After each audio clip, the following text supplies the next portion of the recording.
Things about this boat. The restrooms are located. Fresh air is blown in, carbon monoxide blown out. You can arrive alive in the state of New Jersey. A welcome thought.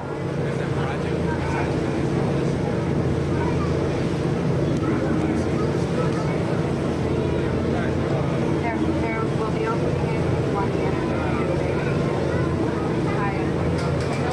I'll let you know. Pier 76. On your left side is a place I hope you never have to visit. That's the car towing pound. If your car lands there for being parked illegally, bring cash. Lots of it. It costs about $200 to get your car out of that pound, and that should cover the cost of your tow and the ticket. To your left is 34th Street.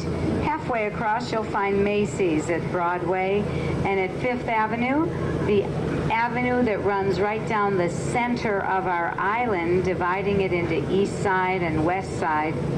You'll find at 34th Street the third tallest building in the world. It's the Empire State Building. You can visit the observation deck on the 86th floor and the 102nd story until midnight.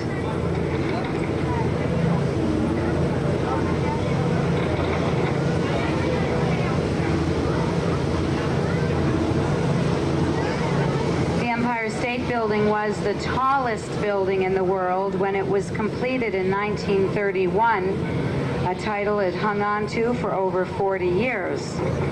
Now it ranks only number 3 after our own Twin Towers and Chicago's Sears Tower.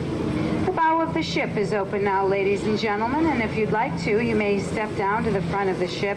It's sunny here, but you get a good breeze. South of the black cereal box structure is the former MetLife building. It's built at Madison Square Park, 23rd Street and 5th Avenue. Now take a look to your right. Hoboken, New Jersey is located here, a community that is 1 square mile large. On top of the hill, you'll find the Stevens Institute of Technology, where you can get a degree in science or engineering. Frank Sinatra was born in Hoboken, New Jersey, and in his honor, they named the roadway at the base of that bluff. They call it Sinatra Way. I would have named it my way myself.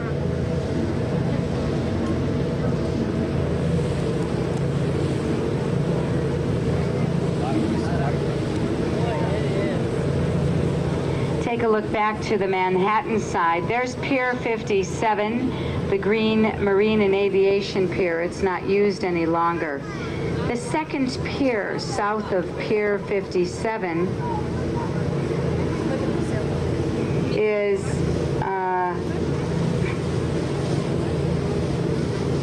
the empty pier, the old Cunard Pier.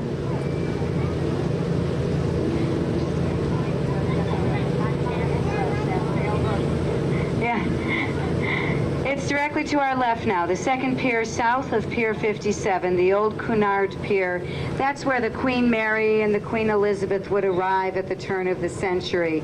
And in fact, the Titanic was headed for that pier when it sank on its maiden voyage in 1912.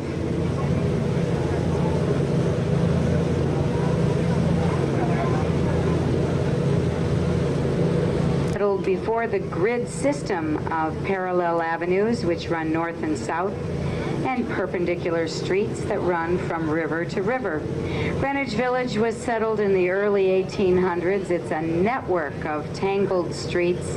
You'll probably find yourself lost there, but you'll have a great time exploring the neighborhood with all of its boutiques, antique stores, rock and roll clubs, off-Broadway theater, comedy clubs, and jazz clubs, of course. Greenwich Village is known as one of the birthplaces to jazz. It's known as a neighborhood that was very popular among artists and actors and writers at the turn of the century and in later years. It's very expensive today. There are 46,000 undergraduates at New York University, which is located right in the heart of Greenwich Village.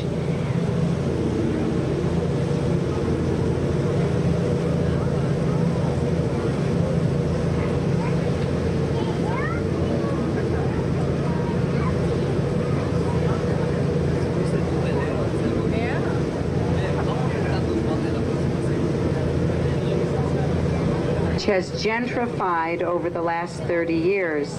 The artists who found it too expensive to live in Greenwich Village migrated to SoHo beginning in the 1960s. And over the years, art galleries and restaurants and boutiques have followed. So you'll enjoy exploring SoHo, a neighborhood you can feel very comfortable walking through. Monday is kind of a lazy day in SoHo, as many of the galleries are closed on Monday.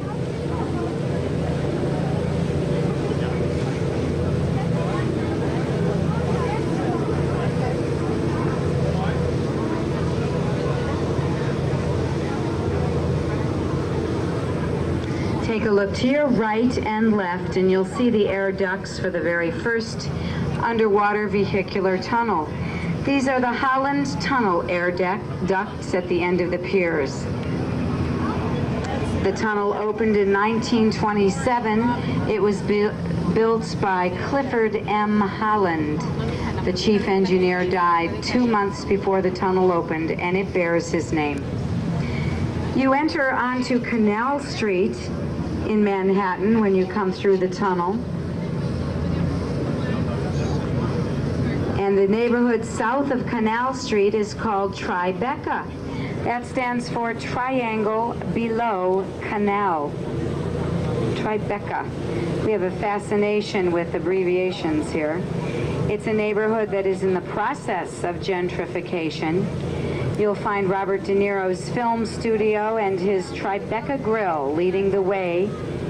And in its wake, many other new restaurants have followed. Do you speak English? Polish. See. Yes. In the front of the boat, there is a good place to stand. Yes. These people cannot see if you stand right here. So the front, downstairs in the front is a very good place.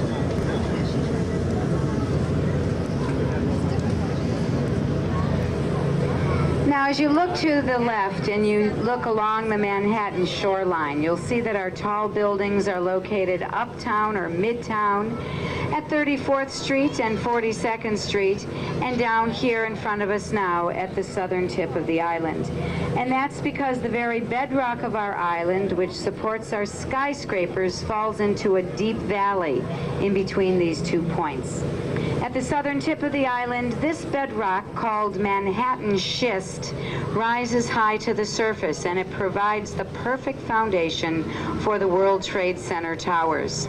The Twin Towers rise 110 stories above the sidewalk, and they have deep foundations dug 5 stories below into the heart of the buildings are of identical height, 110 stories, a quarter of a mile high, 1,365 feet above the Earth's surface. Look directly to your left and you'll see a building that looks like a church. The white spire and slightly green top of the Woolworth Building marks what used to be the tallest building in the world when it was built in 1913. Keep watching over to your left because you'll notice that the Woolworth Building will appear above the glass dome of the Winter Garden, and it will form the perfect photograph of the old-style French Gothic architecture amongst the modern skyscrapers of today.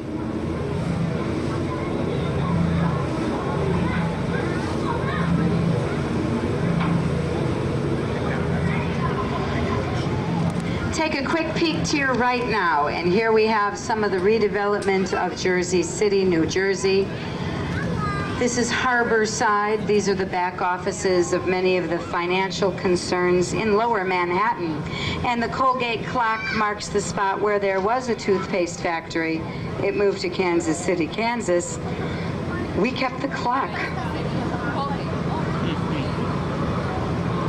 Now direct your attention back to the World Trade Center towers and the glass dome that's nestled between the World Financial Center buildings, the Winter Garden, a public space that has restaurants and shops. And here comes your photograph, your picture postcard photo of the French Gothic Woolworth Building, built in 1913 for cash, $13.5 million bucks. That's a lot of nickels and dimes.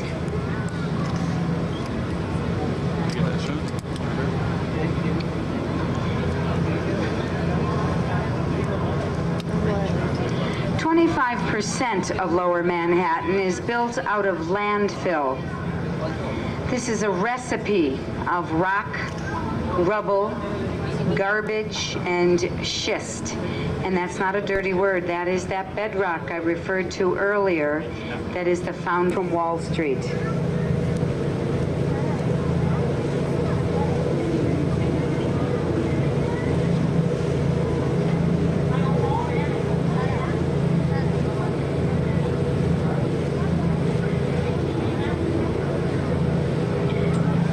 Part of the Battery Park City landfill to be developed can be seen to your left.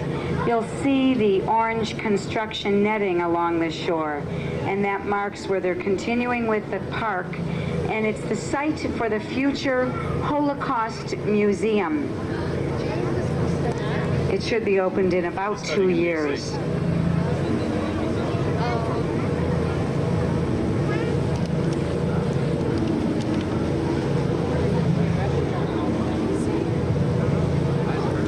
Take a look to your right side. The big white building way off on the horizon is the Liberty State Science Center, a hands-on interactive science center. Here in front of us along the waterfront is the old Jersey Central train and ferry station, no longer in use.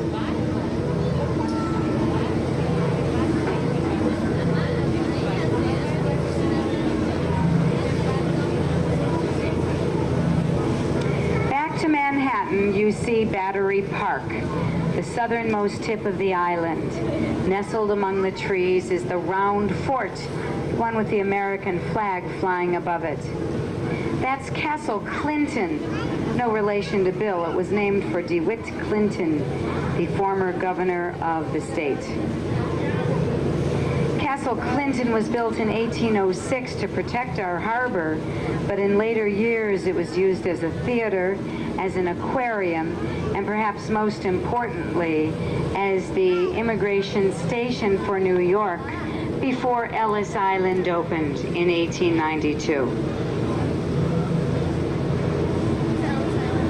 Of the museum sites, or just stroll and take the sights in at your leisure. The Wall of Honor in the back has some of the names of the immigrants who came through there. Those immigrants, in fact, whose families commemorated them by donating to the museum. The way to get to Ellis Island is by taking the ferry boat from Castle Clinton at Battery Park. It goes first to the Statue of Liberty and then on to Ellis Island. They depart every day at 9:15 in the morning and thereafter every 30 minutes. And tickets are $7 for adults. She rises on top of a stone pedestal and is probably the most famous piece of public sculpture in the world. She's the result of the collaboration of Frederick August Bartholdi and Gustav Eiffel. Bartholdi designed her exterior out of over 200 plates of copper. Her interior was designed by Eiffel, who went on to build the Eiffel Tower. It's a bit of that same erector set kind of construction, and it gives this lady the strength to hold the arm up for over 100 years now. In her right arm, she holds a torch that's covered with 22-karat gold gilt. She got this for her 100th birthday, along with a facelift. That's what I want for my 100th birthday. And the book in her left hand bears the date the 4th of July, 1776. That was the date that John Hancock, John Adams, Benjamin Franklin et al. Signed our Declaration of Independence.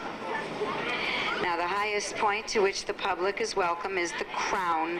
To get there, you'll have to walk 354 steps up and then again back down. There is an elevator which will take you only to the top of the pedestal.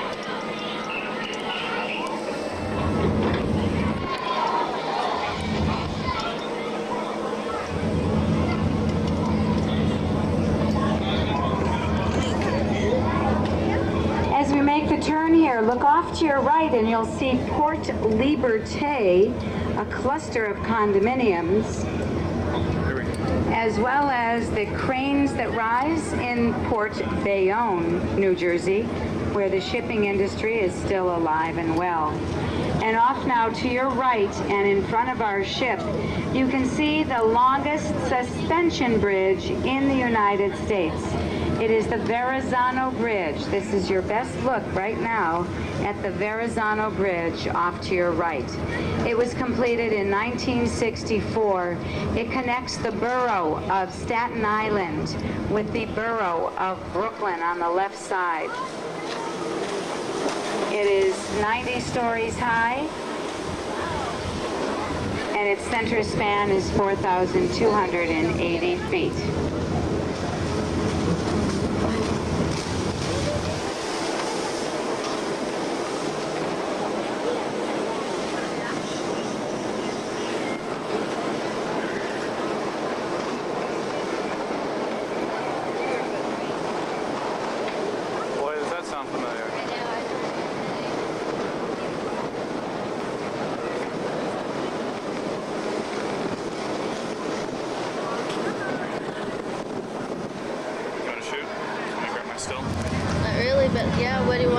What do you want me to shoot? Just tell me. These guys.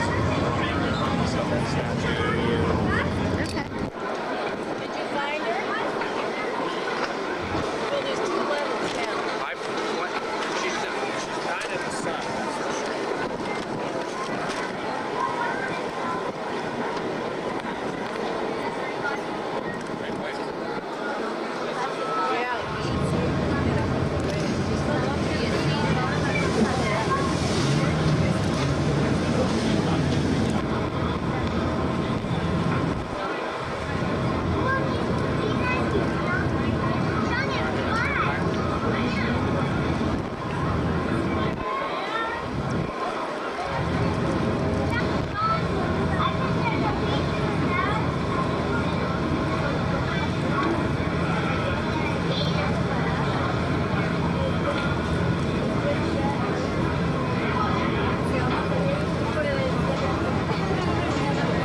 And bad news. The good news, well, the bad news was that he didn't, of course, find a passage to China, but the good news was he discovered the terrific island that the Native Americans called Mannahatta.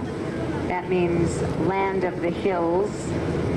And it was covered with beaver and natural resources and all around a perfect place to create a trading post. And the Dutch were the traders of the world in those days. They came and arrived by 1624 to be the first Europeans to settle in Manhattan. They named their settlement New Amsterdam. Take a look to your left and you'll see the Staten Island ferry boat. These boats have been running back and forth from the borough of Staten Island to Manhattan since the early 1800s when Cornelius Vanderbilt first began running them.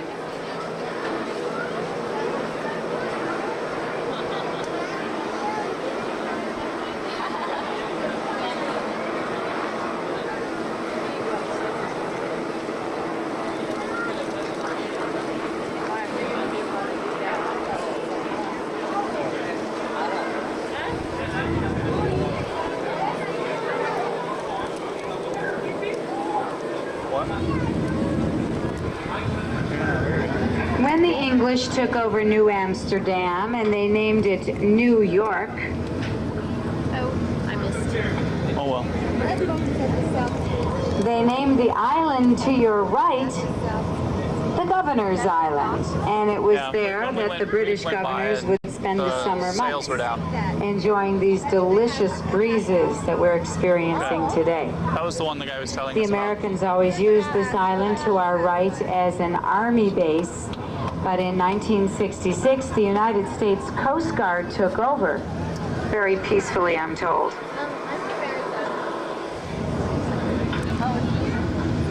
Today, this is the U.S. Coast Guard station in New York. Oh, it's beautiful. He works here, so he's like, you're in for a treat. Clear, you can see for miles. No. Yeah. I'm fine. Brooklyn is our most populated borough. It claims 2.5 million residents out of our total population of 7.5 million. Its nickname is the Borough of Churches, and as you scan the horizon, you'll see the cranes of the Red Hook neighborhood, where the shipping industry is still active. And you'll also see a number of church steeples, contributing to its nickname, the Borough of Churches. Brooklyn Heights is the community that rises in front of us to the right. Its hillside is slashed with the Brooklyn-Queens Expressway. And it was here in Brooklyn Heights in the early 1800s that very wealthy merchants migrated, making it the very first suburb. These were merchants who sometimes had fleets of ships and literally wanted to watch their ships come into port. In 1824, the Erie Canal opened, and that made the Middle West products very accessible to our New York harbor. Those products came through the Erie Canal, along the Great Lakes, through the Erie Canal, and down the Hudson River to the port of New York.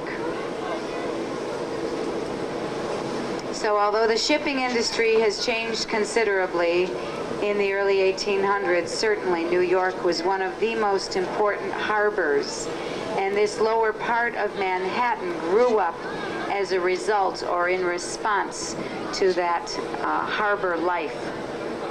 Now on your left, look what happens to an old pier that extends away from Wall Street. If you look down the spine of the bubble, you will be looking down the direction of Wall Street. Today, Wall Street is filled with bank buildings, and at Broad, you'll find the New York Stock Exchange. Also on Wall Street is Federal Hall, and that's where George Washington took his oath of office.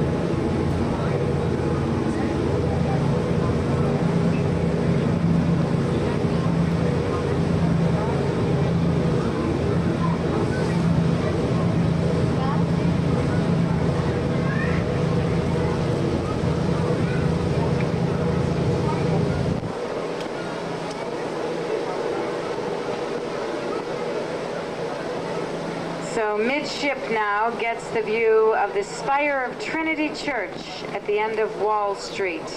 That's where Alexander Hamilton is buried. And we approach now on our left the South Street Seaport, whose tall ships are part of the Seaport Museum, celebrating our harbor when it was in its heyday. Pier 17 is where you can celebrate shopping. There's 4 levels of shopping, and there's a food court and many lovely restaurants with waterfront views, so you can shop till you drop and then eat something. And speaking of eating, take a look in front of us. Here's the Brooklyn Bridge. On the Brooklyn side, you'll find the River Club. the River Cafe, I should say. It is the Bread. barge restaurant nestled on the Brooklyn side of the Brooklyn Bridge Tower. Excellent food and a fabulous view of the Upper Bay of Manhattan, the Manhattan skyline, and the Statue of Liberty. The River Cafe. Now look back to your left and you'll see the tower of the Woolworth Building and the wide-based beige building with the golden statue on top is the Municipal Building. It was built after all 5 boroughs were incorporated in 1898. Well, this bridge is probably the most famous bridge in the United States, the Brooklyn Bridge. It was completed in 1883 by the Roebling family of Brooklyn Heights. It was a real family affair. John Roebling, the father, died in the process of building the bridge. His son, Washington Roebling, picked up the mantle as chief engineer, and when he dove beneath the water's surface to build the Manhattan side of the tower, he acquired Caisson's disease, or the bends. He took to his sickbed up on top of Brooklyn Heights, and it was his wife, Emily, who took his instructions down to the waterfront and instructed the engineers and the construction workers. No easy feat for a lady in long dresses in 1883. When the bridge opened in 1883, there were no automobiles on our New York City streets. And so it was pedestrians, horse-drawn traffic, and on opening day, the the Barnum and Bailey brothers' elephant that walked across the bridge. He was there just to prove that it was strong enough to hold.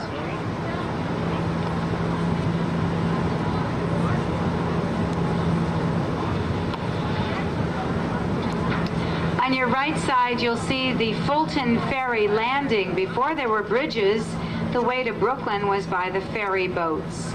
And here you'll also see the spice warehouses where pepper and cinnamon were stored.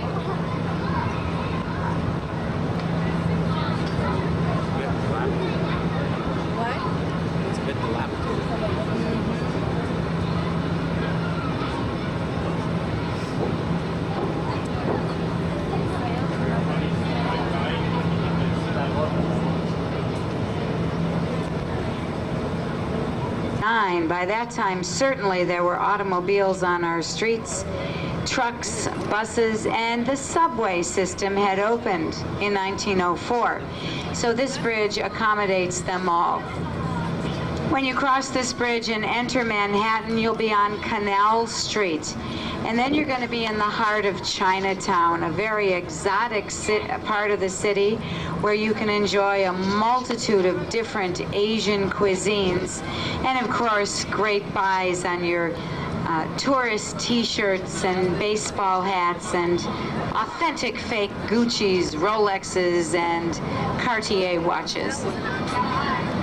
Authentic fake. Still runs.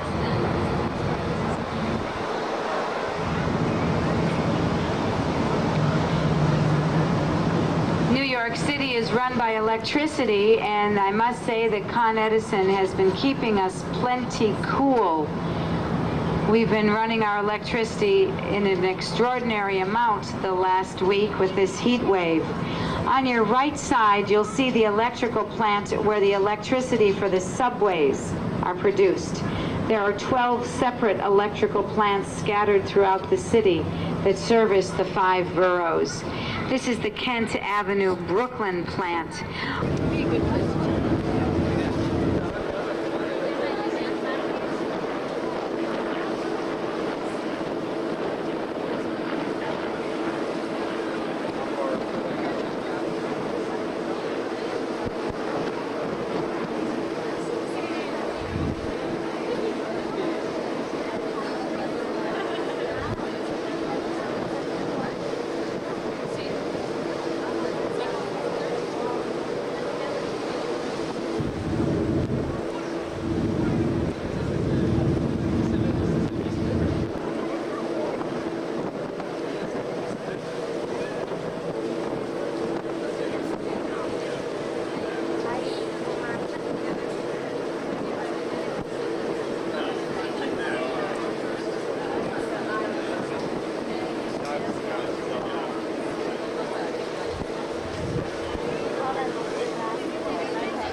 But as you can see, it remains in lonely solitude over in Queens.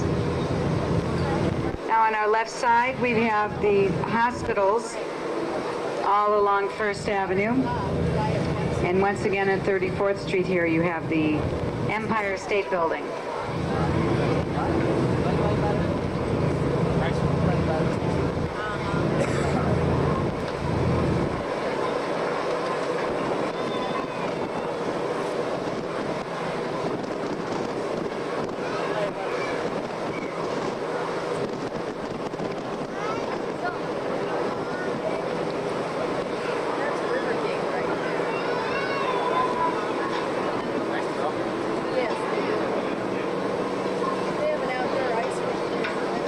Smokestacks to your left are for yet another Con Edison plant.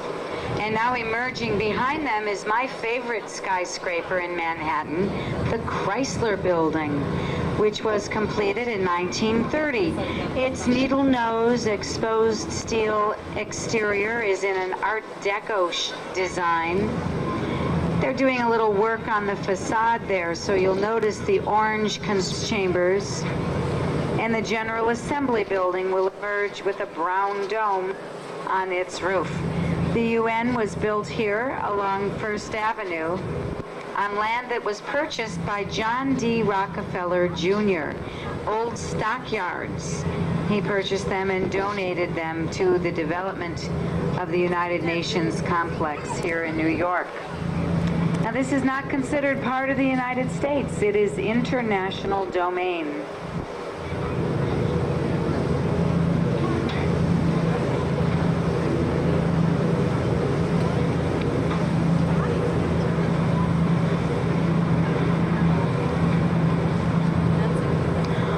Along First Avenue, you'll find the flags of the 185 member nations, which Monday through Friday are raised.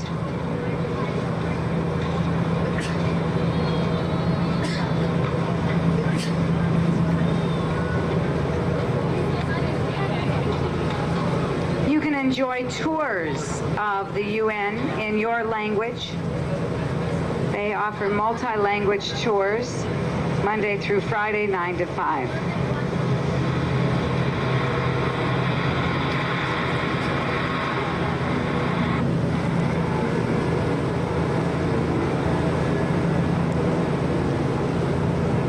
The neighborhood just north of the United Nations along the East River here is Beekman Place, an exclusive neighborhood that was home to Irving Berlin and Henry Kissinger.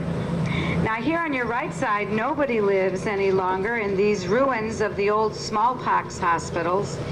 These were built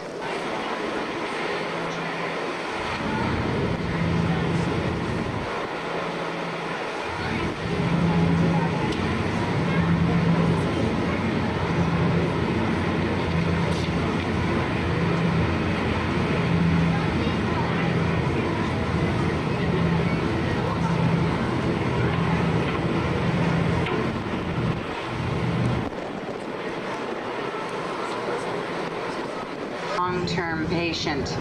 When the city utilized this island as Welfare Island, they built not only the smallpox hospital, but also an insane asylum, a city jail, and a poorhouse. Things have changed considerably now.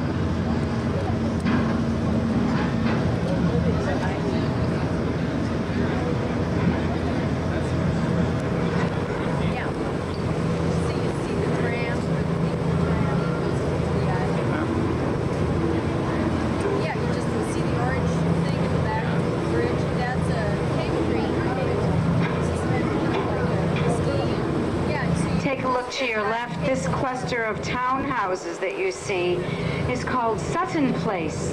And Aristotle Onassis occupied the red brick building that faces us with the bay windows running for the full 4 stories of the building. The bridge in front of us is the 59th Street Bridge, the Queensboro Bridge, and guess what? It doesn't stop on Roosevelt Island. So when they developed this island to a residential island, they built an aerial tram to make the apartments more accessible to Midtown Manhattan. The subway did not connect Roosevelt Island to Manhattan until 1986.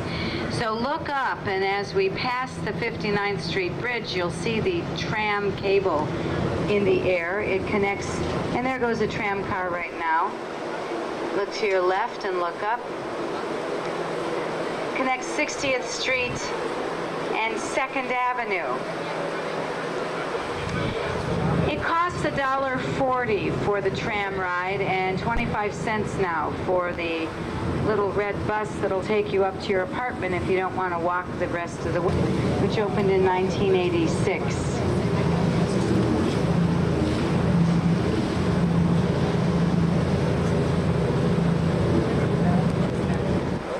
Titanic neighborhood, not so much any longer. We're going to get a look at Gracie Mansion. Focus on the flagpole to the left. Behind it, you'll spot a wooden, yellow structure, hardly a mansion by today's standards, but it was built in 1799 by Archibald Gracie, who was a very wealthy merchant. His office was downtown near where Wall Street is. Well, since Fiorello H. LaGuardia, this is one of the perks that our New York City mayor can count on. Free room and board, if you call it free, at Gracie Mansion. Notice the white Chippendale fence, the green shutters. It has a huge front lawn, one of the few residences in town that has a front lawn. Today, our mayor is Rudolph Giuliani. He resides here with his wife, Donna Hanover Giuliani, and their 2 children. We have the borough of Queens, and it's on the right side of these 2 bridges. Queens has a population of 2 million. It is the largest of our boroughs. You have to give approval when you want to sell your apartment. They approve or disapprove your potential buyer. It's been patients and care to 4,000 outpatients as well. You can take the Triborough Bridge over to gain access here. You don't have to walk across the pedestrian bridge.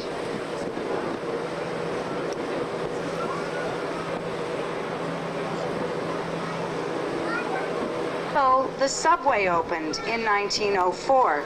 Then gangbusters, big buildings were erected, extra large and wide boulevards were navigated. And it was expected that Harlem would become the next bedroom community. You'll find the Schaumburg Center. That's where Alex Haley did all of his research for roots. Well, we're entering the Harlem River now. It's time for my next intermission. We've got Spanish Harlem on our left, the Bronx on our right, and I'll be back on the mic.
to get it.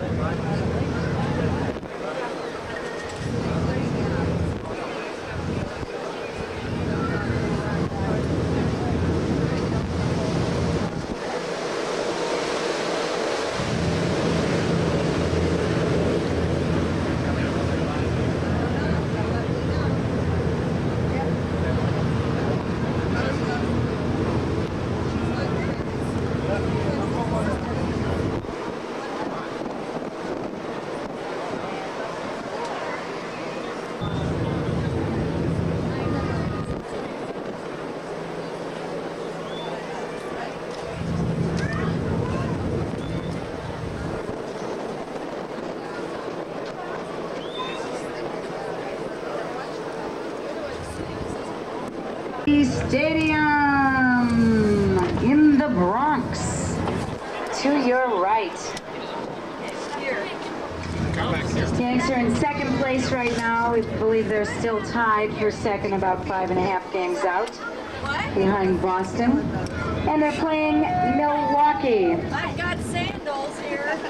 I brought a The New York Yankees. And this stadium is called the house that Ruth built. It was constructed here in the Bronx in the cost of over $100 million in 1976. Notice the smokestack out front. It's in the shape of the Louisville Slugger's bat, and it even bears the signature of Babe Ruth. In 76, they removed 5,000 seats from Yankee Stadium, so the capacity today is over 55,000 seats. They had increased the seat size. They had to take some out to widen the seats. 23 inches across instead of the old tight-fitting 19 inches.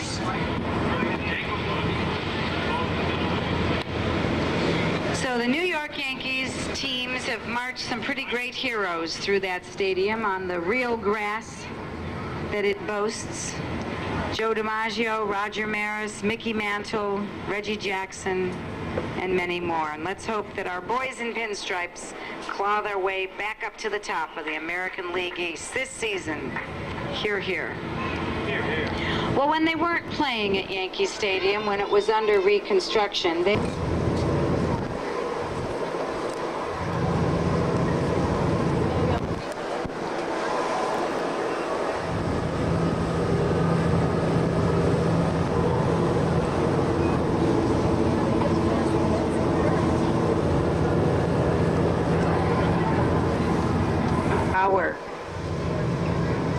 It was part of a water reservoir system. At one time, 40,000 gallons of drinking water were retained here. We've always imported our drinking water from upstate New York, from near the Croton River, and brought it down through an aqueduct system which included the bridge we're about to pass. This is the High Bridge. Now we bring our water down in pipes underground.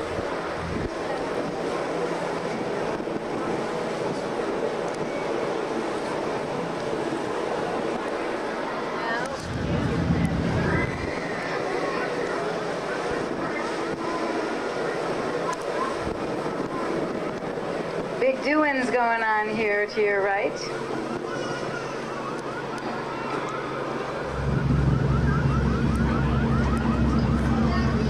Wow, they're stripping a car. Well, on our left side, this is salt and gravel that you see on your left and right side under the tarp. We use it for sprinkling on our city streets when it snows. Melts the snow, gives us a little traction.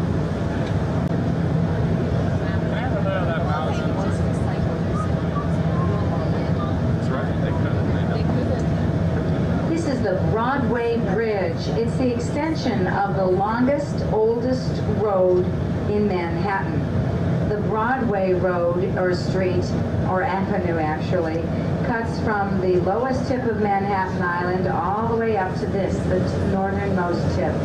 And it takes this bridge over and extends on up into the Bronx. In fact, you can take Broadway all the way up to Albany, our state capital, 150 miles up the state.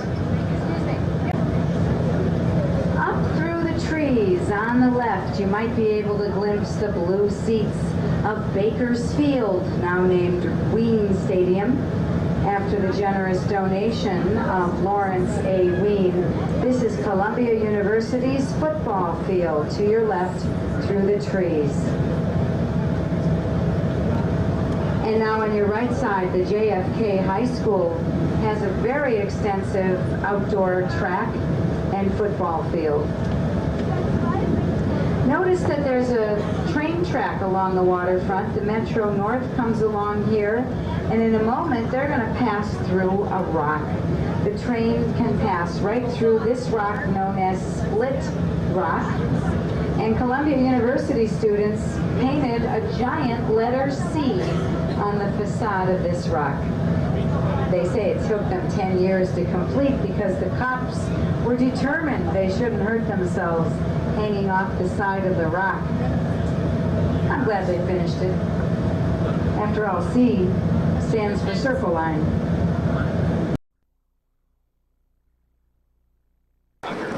The railroad continues here and makes its stop at Spuyten Duyvil train station before it heads on up the Hudson River. This is the Henry Hudson Bridge, the big blue bridge we're about to pass beneath.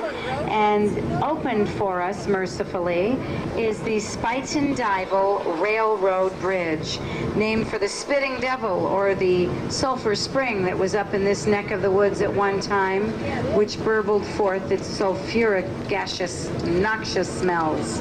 This railroad bridge is far too low for us to pass beneath, and so it's opened. Let's see if the bridge operator will come out and wave to us today. You might be able to spot him. He has an office up at the top of the bridge on the left side. Let's see who's on duty today.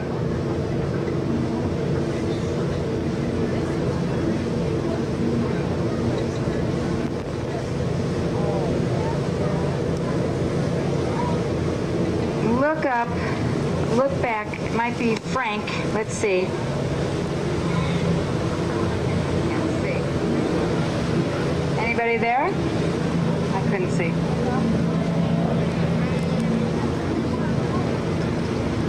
Antisocial bridge operator. Take a look to your right now, and you're looking up the Hudson River. Isn't this pretty, honey? If you were to go all the way up the river to find its source, you travel 300 miles into upstate New York. It's the museum which celebrates the Middle Ages, that period between the 12th and the 15th centuries. So the structure was built here in the 1930s, but it incorporates actual sections of churches and abbeys and cloisters that were taken from churches, taken from the Middle Ages and from France, Italy, and Spain. John D. Rockefeller.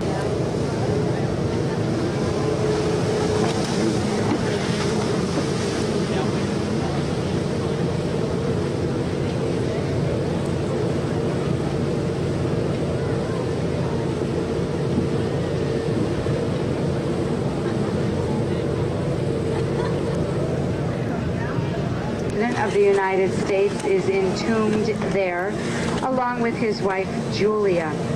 Grant was not a native New Yorker, but New Yorkers adored him. He was a rough and tumble alcoholic, actually. And he died nearly a pauper. He couldn't have afforded to pay for his own burial along with his wife. New Yorkers came to his rescue. He could have been buried at West Point, but Julia would not have been permitted as she was not a graduate. The church next to Grant's tomb is the Riverside Church, formerly a Baptist church. It was heavily endowed by our old buddy John D. Rockefeller Jr., whose mother was a devout Baptist. He paid for the tower and the 300 bells inside, making it one of the world's largest bell carillons. Down the street, between the church and that squarish interchurch center, you'll find Columbia University, whose campus stretches from 120th Street down to 116th Street. Us, it's tipping in our direction. That is the former Miss New Yorker, and she was a restaurant as well. Wasn't used for the last several years, and in 1993, New York City suffered through 18 blizzards. It was an awful winter. A big chunk of ice came down the Hudson River and ripped a hole in the hull of the Miss New Yorker.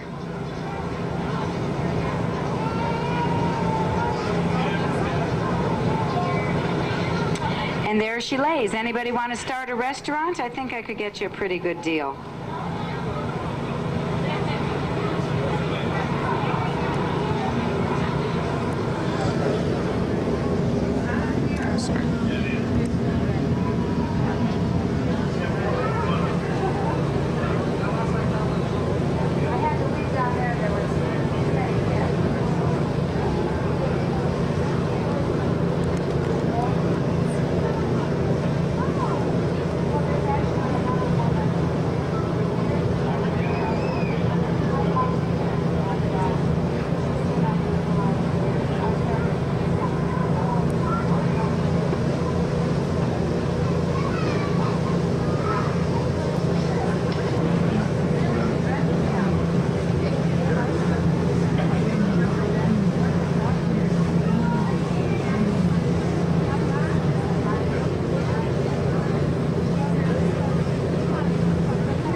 Was saying? Slip prices.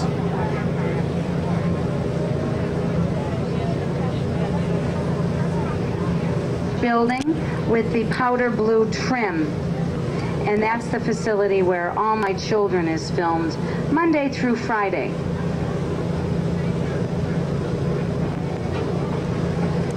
Now we're headed back toward one more garbage barge garage. Oh gosh. And the passenger ship terminals. We're going to see some great passenger ships. I'll identify them for you and tell you where they're headed. But let me tell you where you can head and how you can get there when you get to the Circle Line Pier. We've got lots of public transportation available. 2 buses begin their journey right in our driveway. The first is the 42nd, the M42 bus.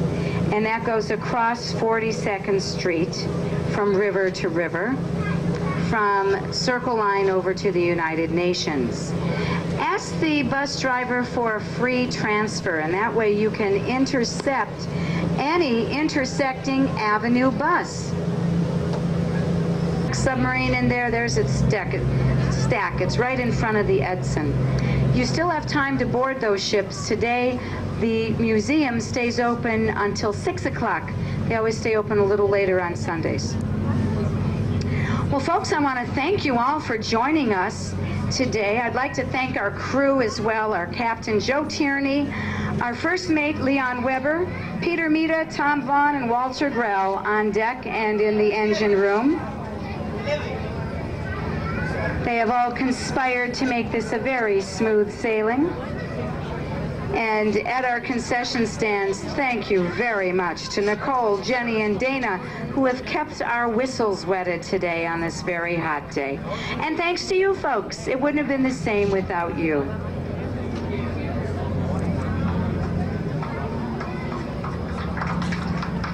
Thank you. That's nice. My name is Pamela Erb, and I will be on the deck as you get off if you would like to ask questions about how to get around town or something you saw today.